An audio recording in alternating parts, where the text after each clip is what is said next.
Hey guys, Chuck Tornetta, Tortuga Ranch here, and I just wanted to show you what I was talking about when I say taking the side in on an angle. I already did the right hand side and I'm about to do the left hand side right here. The first thing I'm going to do is push this stuff on top, this crumble dirt, down in, right? And that's going to fill in and give me a nice little footing for what I'm going to do next, which is going to take my shovel on an angle and do this. Make a beach. Take my shovel on an angle and make a beach.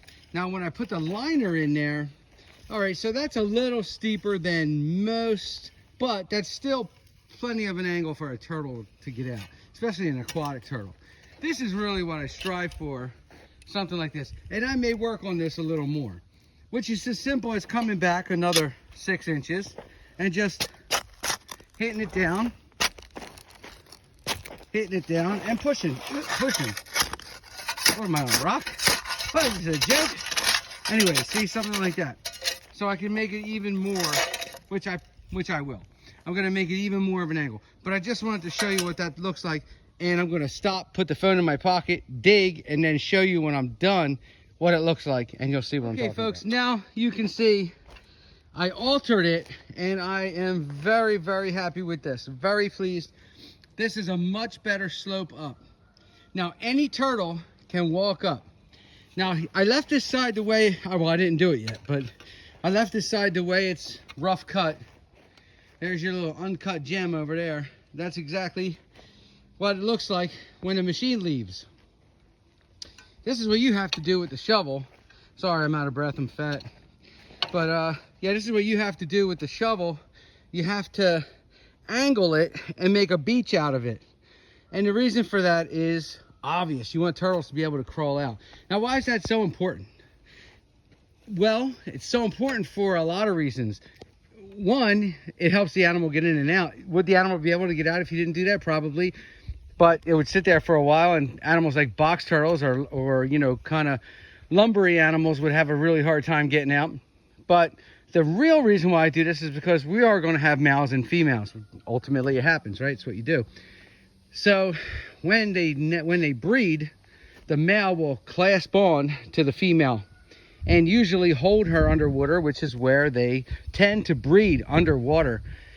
Species like wood turtles, blanding turtles, and a lot of slider turtles will breed underwater, and the male will clasp on to the female once she accepts him, and he'll stay down there until they breed. Now, when she needs to get air, she has to be able to come up and get air.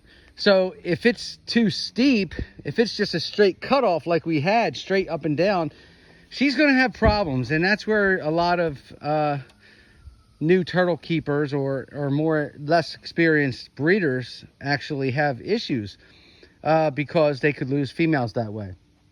When you build a beach like this, you give the female the opportunity now to crawl along the bottom with the male on her back.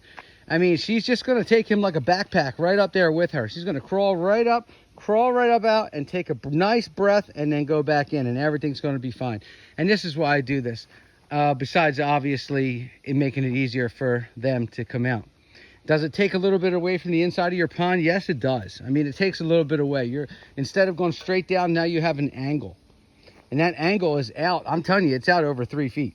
That's 40 inches at least. I mean, I'm a contractor. I can tell you that's 40 inches at least of an angle. So that's solid dirt at 40 inches. So I have to do the same thing to the other side. So now the inside of my pond is going to be a little less, you know, water volume. But that's okay. I would rather have it look like this and be safe than have the volume. Now let me take 5 and I'll do the other side and then I'll show you what it looks like. All right, guys, that took me about a good half hour and I'm melting because it's so hot out here. But anyway, I'm going to turn the camera around and show you what I mean by beaches, slopes, so the turtles can climb up. Finished product. So any way you look at this pond now, there's a beach.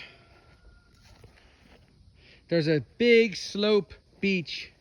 Any way you look at it. Now the turtles, even though this is deep water, this is deeper than most people's ponds because this is 3 feet deep.